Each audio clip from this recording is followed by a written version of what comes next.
है प्रोविजन का change? Yes.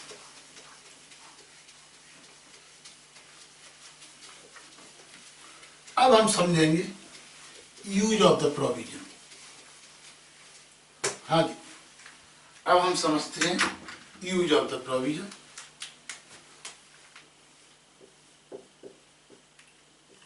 Use of the provision, इस प्रोविजन का हम यूज समझते हैं। यूज ऑफ द प्रोविजन,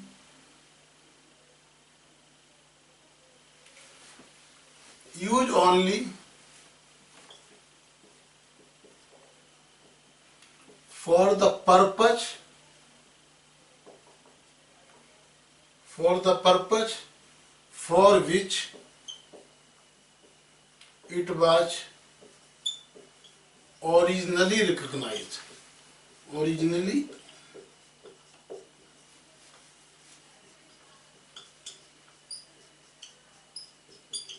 इस प्रोविजन को हम केवल उसी पर्पज के लिए यूज करेंगे जिस पर्पज के लिए ये ओरिजिनली रिकॉग्नाइज्ड हुआ है। Use of the provision only for the purpose for which it was originally recognised. Okay. Second, यदि एडजस्टमेंट ओनली फॉर रिव्यू और फॉर डेट पर्पज ओनली, तो उसी पर्पज के लिए ही हम एडजस्ट करेंगे। ठीक है। अब क्या हुआ, if we have made no adjustment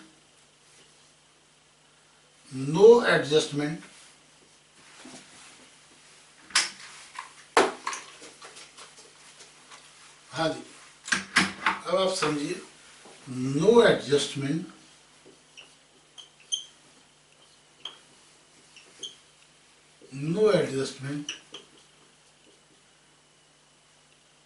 of one provision for other item और कॉस्ट। क्यों नहीं करेंगे? ये ऐसा नहीं होगा, हमने बनाया तो प्रोविजन था किसी और पर्पज के लिए, ठीक है, बनाया था प्रोविजन हमने बनाया था मान लो इनकम टैक्स की लायबिलिटी के लिए, फ्यूचर लायबिलिटी के लिए जो अपील चल रही थी, और हमारे पे लायबिलिटी आ गई, इनकम टैक्स की तो आई नहीं, हमारे पे लायबिलिटी आ गई एक्साइज की, तो हमने उसके अगेंस्ट एडजस्ट कर लिया, जबकि प्रोविजन फॉर इनकम टैक्स लिखा हुआ था। तो क्या होगा? Okay, it will conceal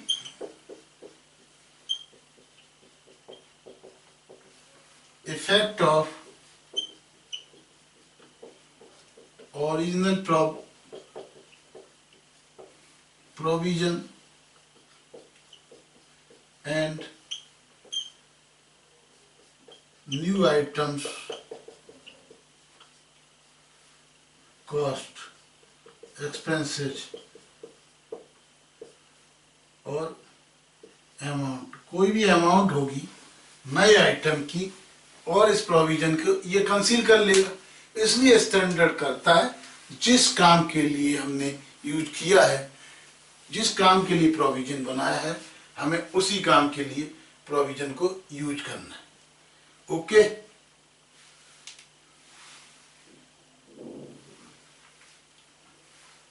okay,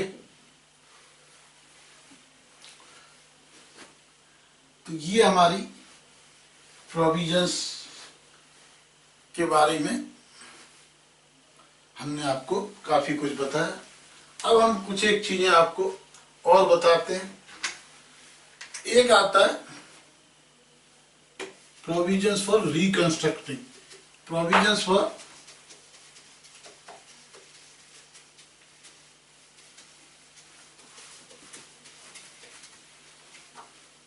yes को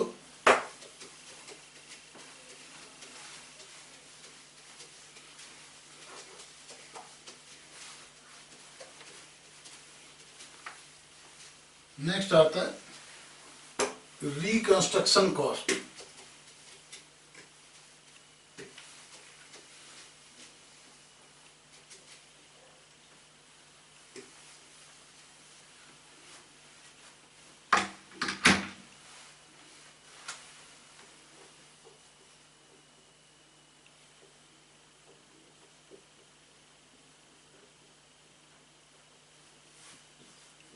रिकंस्ट्रक्शन कॉस्ट। अब नेक्स्ट हमारा आता है रिकंस्ट्रक्शन कॉस्ट। रिकंस्ट्रक्शन ऑफ में देयर इज नो ऑब्लिगेशन। भाई कोई ऑब्लिगेशन है क्या? कोई past obligation? No obligation, no past obligation.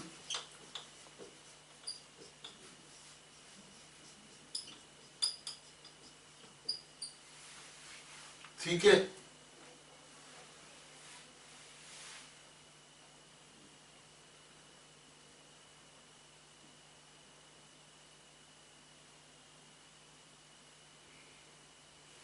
तो रिकंस्ट्रक्शन कॉस्ट का हम उसी क्राइटेरिया पे करेंगे जो क्राइटेरिया फिक्स हुआ है एट द बिगिनिंग। जो क्राइटेरिया फिक्स हुआ एट द बिगिनिंग तब करेंगे, लेकिन कब करेंगे? If there is a binding agreement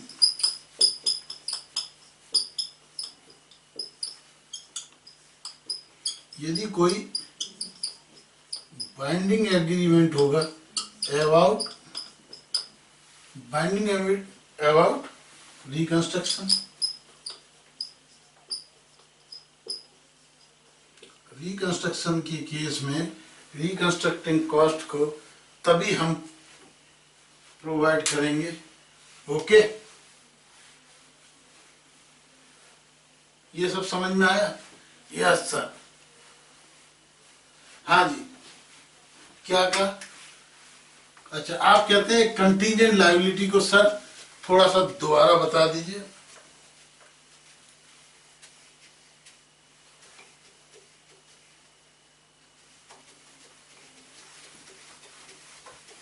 तो कंटीजेंट लायबिलिटी क्या होगी?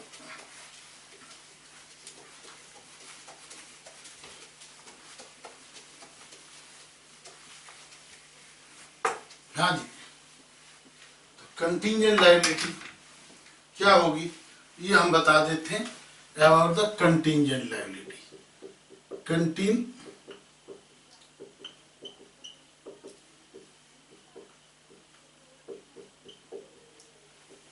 कंटीजेंट लायबिलिटी के बारे में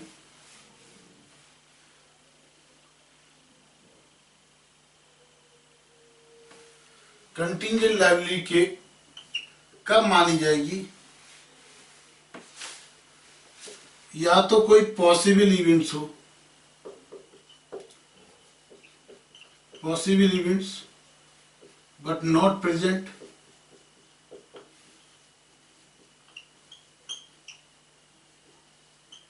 that is less than 50% probability वाला, तो हम कंटीजेंट लायबिलिटी कहेंगे।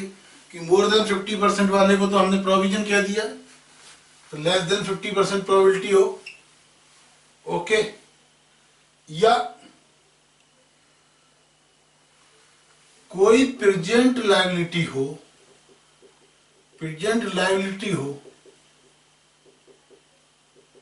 But not recognised as provision.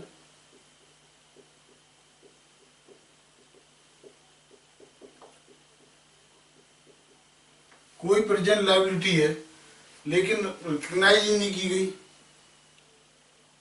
Okay,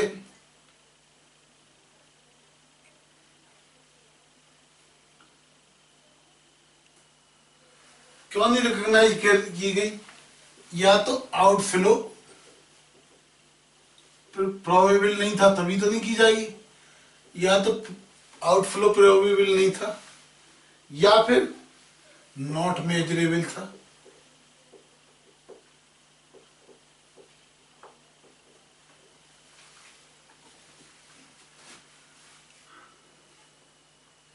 तो ये जो पॉसिबल इवेंट्स, तो हमारा ये सारा कवर हो गया पॉसिबल इवेंट। साथ में और क्या चाहिए कंटिंजेंट लायबिलिटी के लिए, प्लस इसका डिपेंडेंट होना चाहिए, इट शुड बी डिपेंडेंट, यानी ऑकरेंस और non occurrence, dependable, dependent on occurrence और नॉन एक्रेंस ऑफ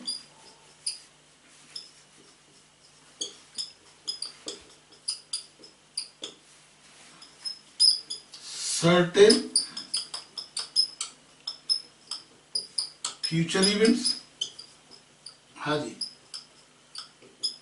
इस पर डिपेंड होनी चाहिए। साथ ही क्या होना चाहिए, जो फ्यूचर इवेंट है जिस पर ये डिपेंडेंट है, फ्यूचर इवेंट्स इज, जो फ्यूचर इवेंट है वो इंडिपेंडेंट होना चाहिए, not with in control of enterprise, not with in control of enterprise.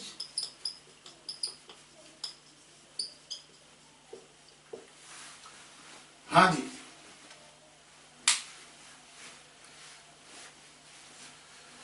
Contingent liability के लिए क्या है, पॉसिबल इवेंट्स होना चाहिए but not present. Possible event कब होगा, 50% प्रोबेबल हो या प्रेजेंट लायबिलिटी हो, लेकिन but not recognise at provision, क्योंकि आउटफ्लो प्रोबेबल, नॉट प्रोबेबल था या नॉट मेजरेबल थी, इस वजह से ये पॉसिबल इवेंट हुआ, नहीं तो ये प्रेजेंट। ओके, ठीक है।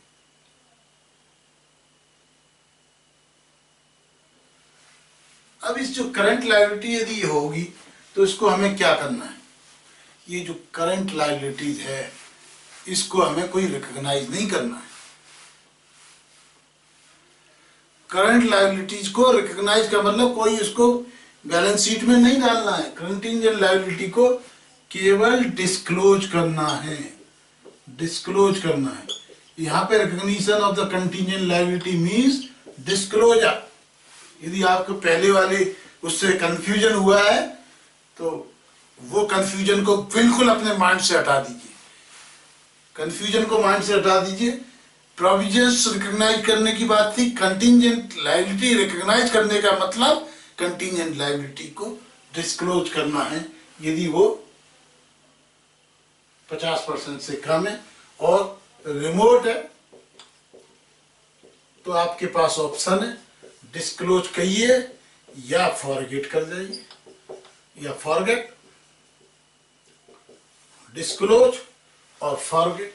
यदि उसकी पॉसिबिलिटी रिमोट है, ठीक है, यानी रिकॉग्नाइज करिए या नॉट टू डिस्क्लोज, कुछ भी कर सकते हो। ओके, अब भाई कुछ कंटिंजेंट लायबिलिटी है लेकिन ये जॉइंट है, आपको मैंने पहले भी बताया था, दोबारा से मैं इसको और क्लियर कर देता हूं और आपको कंसेप्चुअल क्लैरिटी कर देता हूं।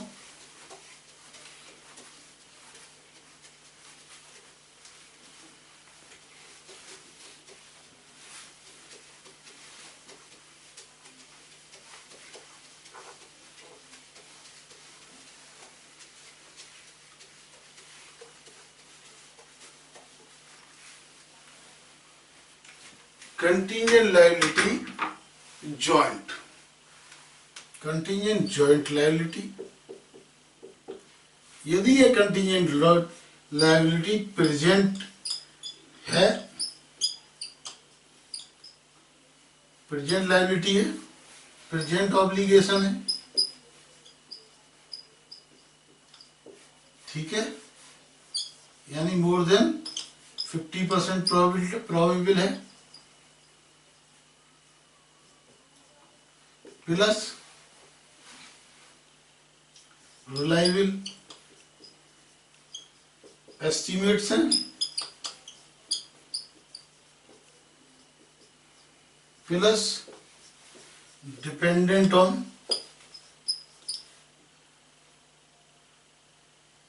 फ्यूचर ऑकरेंस और non occurrence of future event है, plus not in control of enterprise,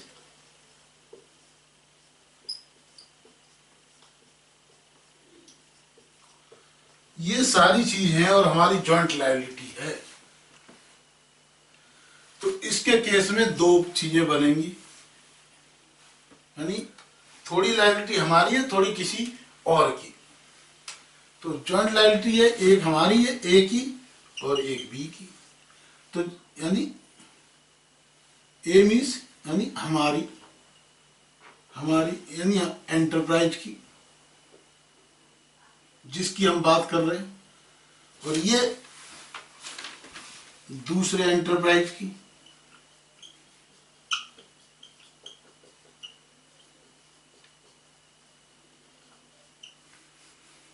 तो जो और ये जो लायबिलिटी है जॉइंट एंड सेवरल है। जॉइंट एंड सेवरल लायबिलिटी का मतलब समझे कि उस लायबिलिटी के लिए हम आधे आधे के भी हिस्सेदार हैं, लेकिन यदि वो नहीं पूरी करता है तो हम अकेले भी लायबिल हो सकते हैं। ओके, तो जो अपने हिस्से की लायबिलिटी है,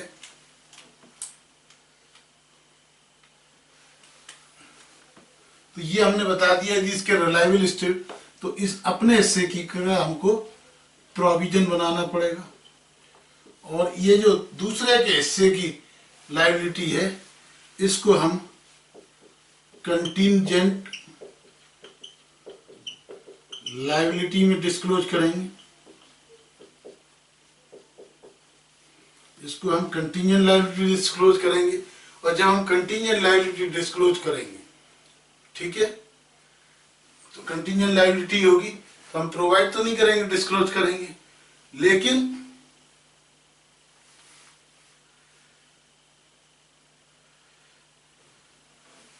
इन एक्सट्रीम केस, मैंने आपको बताया था एक्सट्रीम केस बड़ा जबरदस्त है। इन एक्सट्रीम केस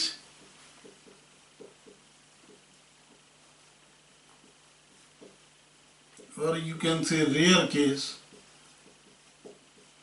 यदि हमें लगता है कि अल्टीमेटली वो देगा ही नहीं, पार्टी गड़बड़ है, तो हमें ये वाला भी दूसरे हिस्से को भी प्लस दूसरे के हिस्से की लायबिलिटी, दोनों केसेज का प्रोविजन बनाना होगा कुछ एक्सट्रीम या रेयर केस के अंदर। ओके,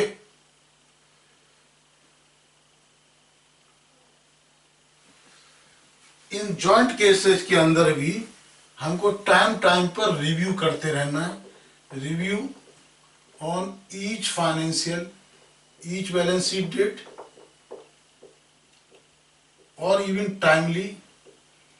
तो ये देखने के लिए कि जो सीएल है वो कहीं प्रोविजन में कन्वर्ट तो नहीं होती जा रही है। ये जो कंटिंजेंट लायबिलिटी है, वो जो दूसरी पार्टी है वो भागी गई, वो अपनी बिल्डिंग बेच के ही चली गई, या वो दिवालिया हो गई, या उसकी इंटेंशन इस तरह की लग रही है, तो ये हमको रिव्यू करते जाना है। ओके,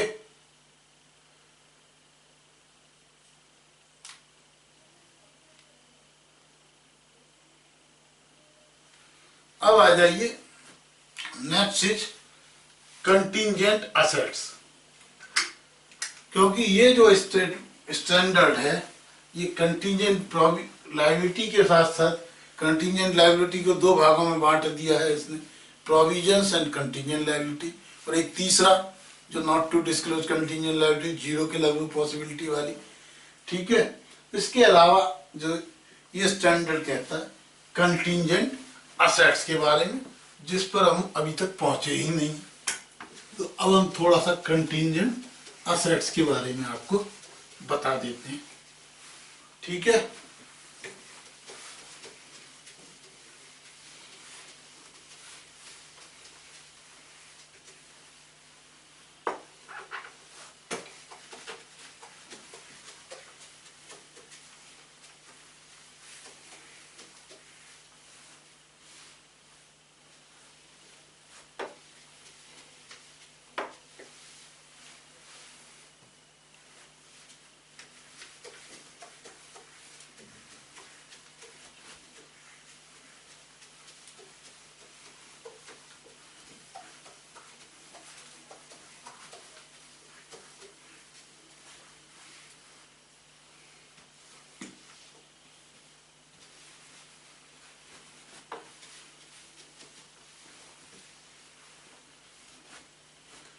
अब आते हैं कंटिंजेंट असेट्स के बारे में। ओहो यार,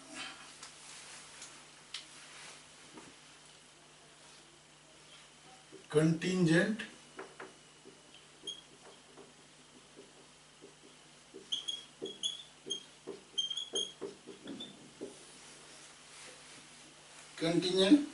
असेट्स के बारे में हम बताते हैं।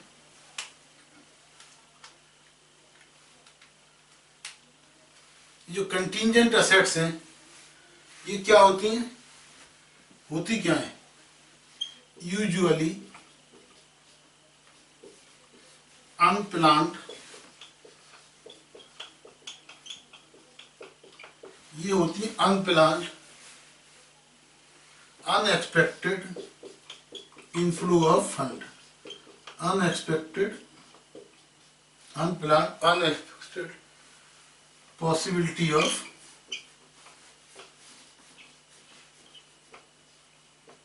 inflow।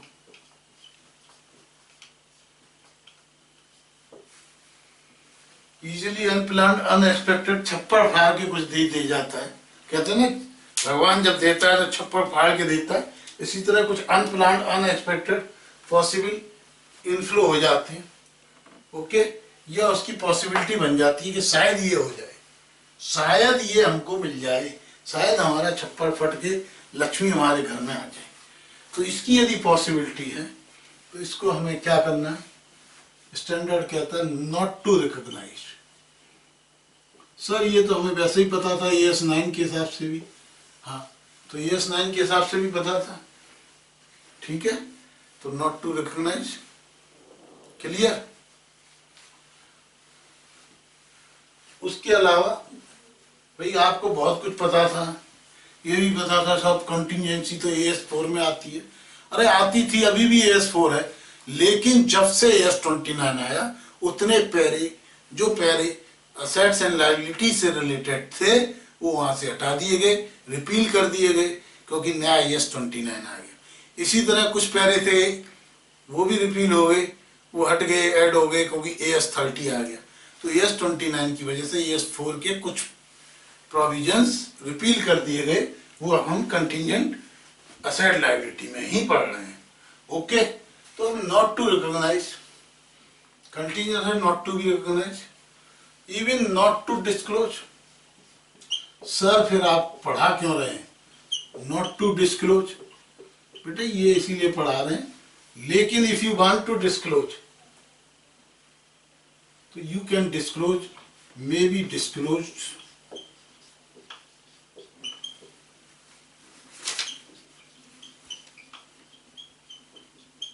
in management report. Management report क्या होती है?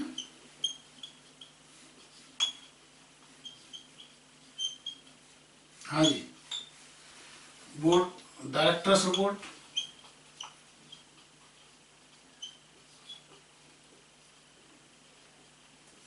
जिसको हम ऐसे 720 के हिसाब से ऑडिटिंग के अंदर पढ़ते थे, ऐसे 720। हाँ जी, स्टैंडर्ड्स ऑफ ऑडिटिंग जिसके अंदर इवन डायरेक्टर्स रिपोर्ट को पढ़ना जरूरी था कि उसमें जो बात लिखी हुई है, ये सारी बातें मेल खाती हैं या नहीं, तो वो सब चीजें भी हम ध्यान से देखेंगे। ओके, तो ये सारी चीजें यदि आपने कॉपी कर लिया हो तो हम इसको इरेज कर देते हैं। बताइए, इरेज कर दें? हाँ जी।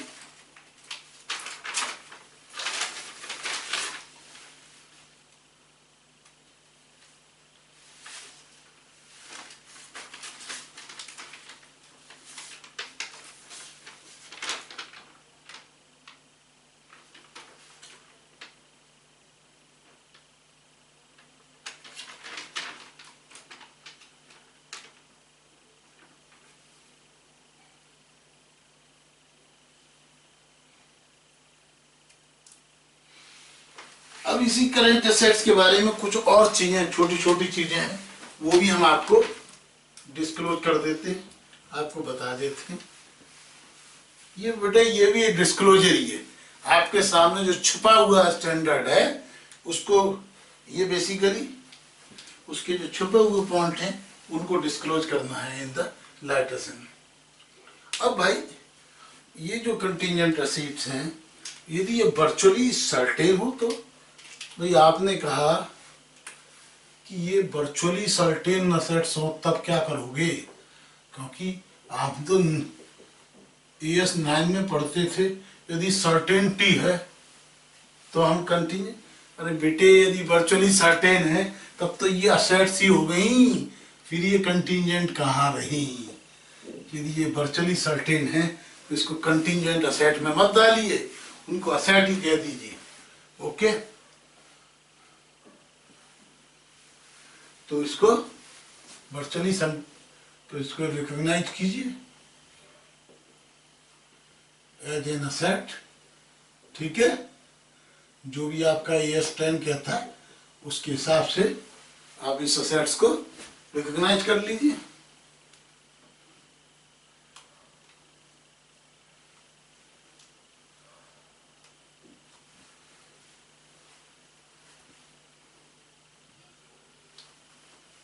अब ये मान लो कोई कंटिजेंट असेट है, कंटिजेंट असेट्स है, ठीक है, इसको हमने ना ही हमने इसको रिकॉग्नाइज किया, neither recognise in FS financial statement, not disclosed.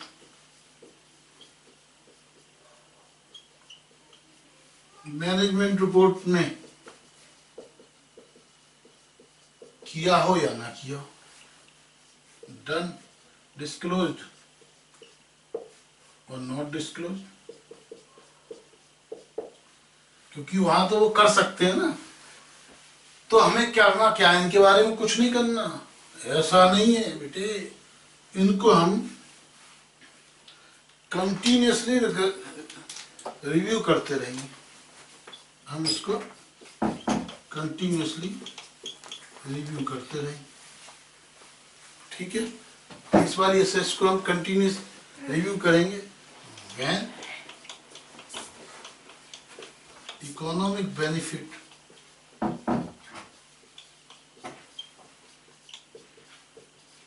Certain हो जाए।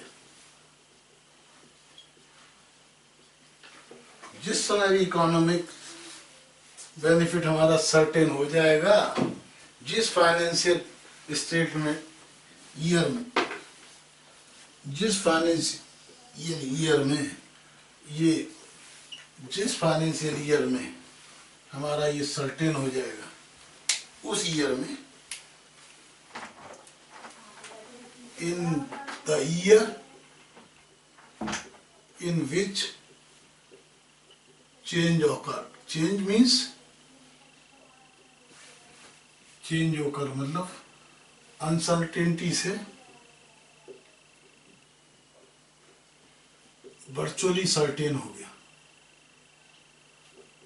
सर्टेन हो गया क्या चीज, इकोनॉमिक बेनिफिट।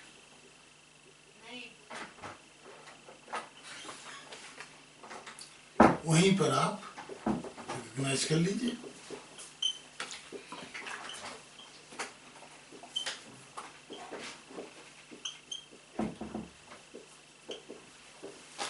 वहीं पर इसको रिकॉग्नाइज कर लेंगे। हाँ जी, ये समझ में आया? यस।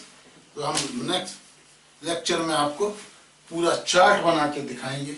एक चार्ट के द्वारा ये अगले जितने भी अपने 4-5 लेक्चर्स हुए हैं AS29 को, ये 5 लेक्चर्स को हम चार्ट के द्वारा और कुछ एग्जाम्पल्स के द्वारा एकदम आपको क्रिस्टल क्लियर कर देंगे। कुछ एग्जाम्पल्स भी देंगे, कुछ आपको डिफरेंसेस इसको बिल्कुल अलग अलग बताएंगे। IAS 37 और इनका डिफरेंस है क्या एक एक पॉइंट पर। उसके बाद कुछ एग्जाम्पल्स देंगे, उसके बाद कुछ बैलेंस शीट्स जो रिसेंटली पब्लिश हुई हैं उनमें किस तरह कंटिंजेंट लायबिलिटी दिखाई गई, कुछ आइटम्स क्या क्या दिखाए गए हैं, उनके कुछ प्रैक्टिकल एग्जाम्पल देंगे, जिससे कि आपको ये AS29 क्रिस्टल क्लियर हो जाए। Thank you very much.